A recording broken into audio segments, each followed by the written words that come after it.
ನಿಮ್ಮ ಮನೆಯಲ್ಲಿ ಯಾರು ಮೆಂತ್ಯ ಸೊಪ್ಪು ತಿನ್ನೋಲ್ಲ ಅವರಿಗೇನೆ ಈ ರೆಸಿಪಿನ ನೀವು ಮಾಡಿಕೊಟ್ಟು ನೋಡಿ. ತುಂಬಾ ರುಚಿಯಾಗಿರುವಂತಹ ಆರೋಗ್ಯಕರವಾಗಿರುವಂತಹ ಮೆಂತ್ಯ ಸೊಪ್ಪನ್ನ ಬಳಸಿ ಒಂದು ರುಚಿಯಾಗಿರುವಂತಹ ಹೊಸ ರೆಸಿಪಿ ಮಾಡ್ತಿದ್ದೀನಿ. ಇದು ಬಿಸಿ ಬಿಸಿ ಅನ್ನಕ್ಕೆ, ಚಪಾತಿಗೆ, ರೊಟ್ಟಿಗೆ ಎಲ್ಲದಕ್ಕೂ ಸೂಪರಾಗಿರುತ್ತೆ. ಸೊ ಖಂಡಿತ ಒಂದು ಸಲ ಟ್ರೈ ಮಾಡಿ ನೋಡಿ. ತುಂಬ ಅಂದರೆ ತುಂಬಾ ರುಚಿಯಾಗಿ ಬರುತ್ತೆ. ಒಂದು 5 ನಿಮಿಷಕ್ಕೆಲ್ಲ ಈ ರೆಸಿಪಿನ ನೀವು ಮಾಡ್ಕೋಬೋದು. ಮತ್ತು ಖಂಡಿತ ಈ ರೆಸಿಪಿ ನೀವು ಯಾವತ್ತೂ ಮಾಡೂ ಇರಲ್ಲ ಮತ್ತು ತಿಂದು ಇರಲ್ಲ. ಸೊ ಬನ್ನಿ ಇವಾಗ ಯಾವ ರೀತಿ ಮಾಡೋದಂತ ನೋಡೋಣ.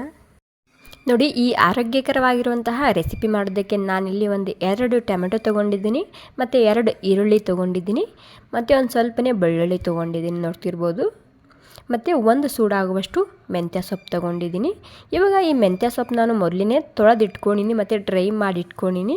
ಇವಾಗ ಇದನ್ನು ನಾನು ಸಣ್ಣದಾಗಿ ಕಟ್ ಮಾಡ್ಕೊಂಡು ತೊಗೊತಿದ್ದೀನಿ. ಓಕೆ ನೋಡಿ, ಎಲ್ಲ ಸೇರಿಸಿ ನಾನು ಸಣ್ಣದಾಗಿ ಕಟ್ ಮಾಡ್ಕೊಂಡು ತೊಗೊತಿದ್ದೀನಿ. ಇದು ಬಿಸಿ ಬಿಸಿ ಅನ್ನ, ಚಪಾತಿ, ರೊಟ್ಟಿಗೆ ಪ್ರತಿಯೊಂದಕ್ಕೂ ತಿನ್ಬೋದು. ಎಲ್ಲದಕ್ಕೂ ತುಂಬಾ ರುಚಿಯಾಗಿರುತ್ತೆ ಇದು.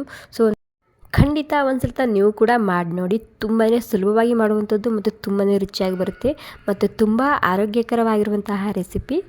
ಓಕೆ ನೋಡಿ, ಇದೇ ರೀತಿ ಎಲ್ಲನೂ ಮೆಂತ್ಯ ಸೊಪ್ಪು ಸಣ್ಣದಾಗಿ ಕಟ್ ಮಾಡ್ಕೊಂಡು ತೊಗೊತಿದ್ದೀನಿ. ಸುಮಾರು ನಾನಿಲ್ಲಿ ಒಂದು ದೊಡ್ಡ ಸೂಡು ತೊಗೊಂಡಿದ್ದೀನಿ.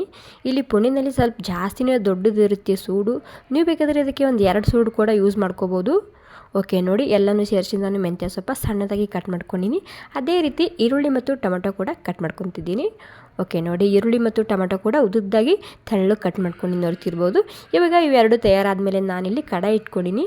ಇವಾಗ ಇದರಲ್ಲಿ ಒಂದು ಸ್ವಲ್ಪನೇ ಎಣ್ಣೆ ಹಾಕ್ಕೊತಿದ್ದೀನಿ. ಓಕೆ, ಇವಾಗ ಎಣ್ಣೆ ಗರಮ್ ಆಗಿದೆ. ಇವಾಗ ಗರಮ್ ಆದಮೇಲೆ ಒಂದು ಅರ್ಧ ಚಮಚ ಆಗುವಷ್ಟು ಜೀರಿಗೆ ಹಾಕ್ಕೊತಿದ್ದೀನಿ, ಮತ್ತು ಇವಾಗ ಈರುಳ್ಳಿ ಹಾಕ್ಕೊತಿದ್ದೀನಿ.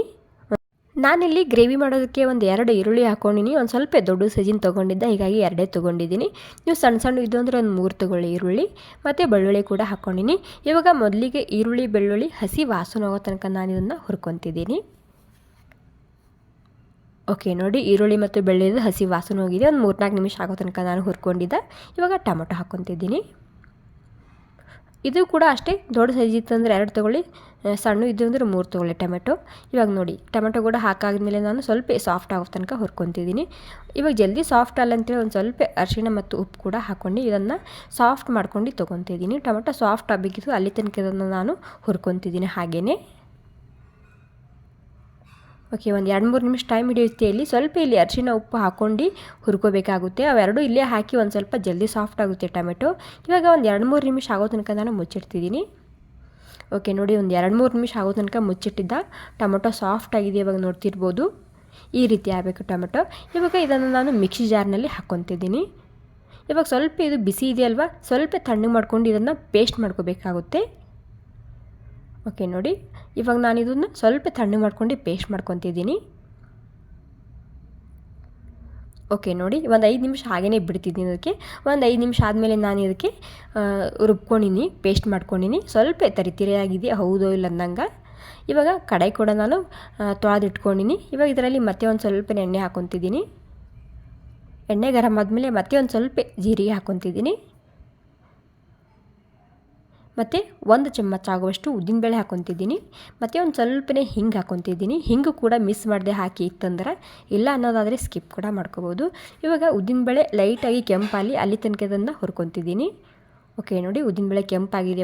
ಇವಾಗ ಉದ್ದಿನಬೇಳೆ ಕೆಂಪಾದಮೇಲೆ ನಾನಿಲ್ಲಿ ಖಾರ ಹಾಕ್ಕೊತಿದ್ದೀನಿ, ಸುಮಾರು 1 ಚಮಚ ಆಗುವಷ್ಟು. ಇವಾಗ ಈರುಳ್ಳಿ ಟೊಮೆಟೊ ಪೇಸ್ಟ್ ಮಾಡಿ ಇಟ್ಕೊಂಡಿದ್ವಲ್ಲ ಅದನ್ನು ಹಾಕ್ಕೊತಿದ್ದೀನಿ. ಖಾರ ಎಣ್ಣೆಯಲ್ಲೇ ಹಾಕೋದ್ರಿಂದ ಕಲರ್ ಸರಿಯಾಗಿ ಬರುತ್ತೆ, ಬಟ್ ಎಣ್ಣೆ ಜಾಸ್ತಿ ಗರಮ್ ಇದ್ದರೆ ಖಾರ ಸೀದೋಗುತ್ತೆ. ಹೀಗಾಗಿ ಇಲ್ಲಿ ಕೇರ್ಫುಲ್ಲಾಗಿ ನೀವು ಖಾರನ ಹಾಕ್ಕೊಳ್ಳಿ, ಅಥವಾ ನೀವು ಇಲ್ಲಿ ಪೇಸ್ಟ್ ಹಾಕೊಂಡ್ಮೇಲೆ ಖಾರ ಹಾಕ್ಕೊಂಡ್ರೂ ಭೀ ನಡೆಯುತ್ತೆ. ಓಕೆ, ಇವಾಗ ಎಲ್ಲ ಸೇರಿಸಿ ನಾನು ಮಿಕ್ಸ್ ಮಾಡ್ಕೊತಿದ್ದೀನಿ. ಮಿಕ್ಸ್ ಮಾಡ್ಕೊಂಡು ಒಂದು ಸ್ವಲ್ಪನೇ ಇಲ್ಲಿ ಗರಂ ಮಸಾಲ ಹಾಕ್ಕೊತಿದ್ದೀನಿ, ಸುಮಾರು ಅರ್ಧ ಚಮಚ ಆಗುವಷ್ಟು, ಮತ್ತು ಒಂದು ಸ್ವಲ್ಪ ಅರಿಶಿಣ ಹಾಕ್ಕೊತಿದ್ದೀನಿ. ಇವಾಗ ಎಲ್ಲ ಸೇರಿಸಿ ಒಂದು ಸ್ವಲ್ಪ ಸರಿಯಾಗಿ ಇದನ್ನು ಮಿಕ್ಸ್ ಮಾಡ್ಕೊತಿದ್ದೀನಿ. ಓಕೆ ನೋಡಿ, ಎಲ್ಲನೂ ಸೇರಿಸಿ ಮಿಕ್ಸ್ ಮಾಡ್ಕೊಂಡಾಗಿದೆ. ಇವಾಗ ಇದಕ್ಕೆ ನಾನು ಒಂದು ಸ್ವಲ್ಪನೇ ಉಪ್ಪು ಹಾಕ್ಕೊತಿದ್ದೀನಿ. ಮೊದಲು ಕೂಡ ಉಪ್ಪು ಹಾಕಿರ್ತೀವಲ್ಲ, ಹೀಗಾಗಿ ಇಲ್ಲಿ ನೀವು ಉಪ್ಪನ್ನ ನೋಡ್ಕೊಂಡು ಹಾಕೋಬೇಕಾಗುತ್ತೆ. ಓಕೆ ನೋಡಿ, ಒಂದು ಸ್ವಲ್ಪನೇ ಉಪ್ಪು ಹಾಕ್ಕೊತಿದ್ದೀನಿ. ಇವಾಗ ಉಪ್ಪು ಕೂಡ ಸರಿಯಾಗಿ ಗ್ರೇವಿಯಲ್ಲಿ ಮಿಕ್ಸ್ ಮಾಡ್ಕೊತಿದ್ದೀನಿ. ಓಕೆ ನೋಡಿ, ಮಿಕ್ಸ್ ಮಾಡ್ಕೊಂಡು ನಾನಿಲ್ಲಿ ಮತ್ತೆ ಇದಕ್ಕೆ ಒಂದು 3 ನಿಮಿಷ ಆಗೋ ತನಕ ಮುಚ್ಚಿಡ್ತಿದ್ದೀನಿ.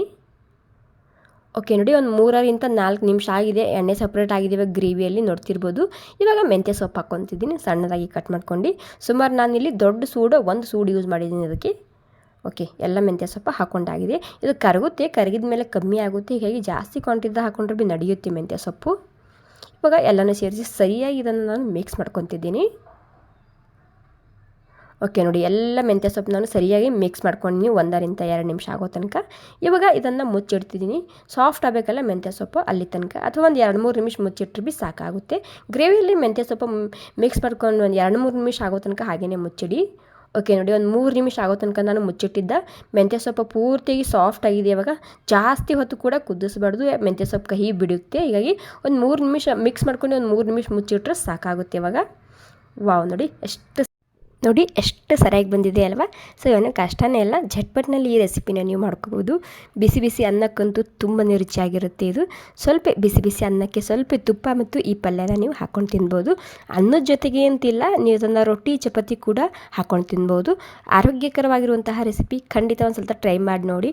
ಮತ್ತೆ ಟ್ರೈ ಮಾಡಿದ ಮೇಲೆ ನನಗೆ ಮತ್ತೆ ಕಾಮೆಂಟ್ ಮಾಡಿ ತಿಳಿಸಿ ಹೇಗೆ ಬಂದಿತ್ತು ಅಂತೇಳಿ. Okay, thank you so much. ಈ ರೆಸಿಪಿ ನಿಮಗೆ ಸ್ವಲ್ಪನಾದರೂ ಇಷ್ಟ ಆಗಿದ್ರೆ ಪ್ಲೀಸ್ ಒಂದು ಲೈಕ್ ಮಾಡಿ. ಹಾಗೆ ನಿಮ್ಮ ಅಭಿಪ್ರಾಯ ನನಗೆ ತಿಳಿಸಿ. Okay, thank you so much ಎಲ್ರಿಗೂ.